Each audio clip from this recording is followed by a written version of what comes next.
πανωθέμας θα φεύγουν στον ουρανό τα στέρια και τα εγκόσμια. Θα μας χαϊδεύει ως όνειρο το κύμα και γαλανός σαν κύμα τον ηρώ μας θα μας τραβάει σε χώρες που δεν είναι. Αγάπες θα είναι στα μαλλιά μας οι άβρες, η ανάσα των φυκιών θα μας μυρώνει και κάτω από τα μεγάλα πληθαρά μας, χωρίς να το γρικούμε, θα γελάμε. Τα ρόδα θα κινήσουν από τους φράχτες και θα έχουμε μαζί μου το σκεφάλι για να μας κάνουν αρμονία τον ύπνο και θα αφήσουν τον ύπνο τους στα ειδόνια.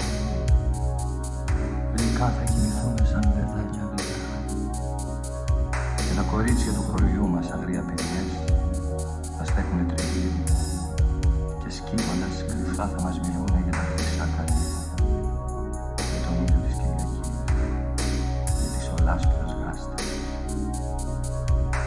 Το χέρι μας κρατώντας οικειούμενα και πως αργά θα κλείνουμε τα μάτια θα μας διηγείται ο χρύς σαν παρεμύθι την πίκρια της ζωής και το φεγγάρι θα κατεβεί στα πόδια μας λαμπάδα την ώρα που στερνά θα κοιμηθούμε στο πράσινο ακρογιάρι της πετάλης.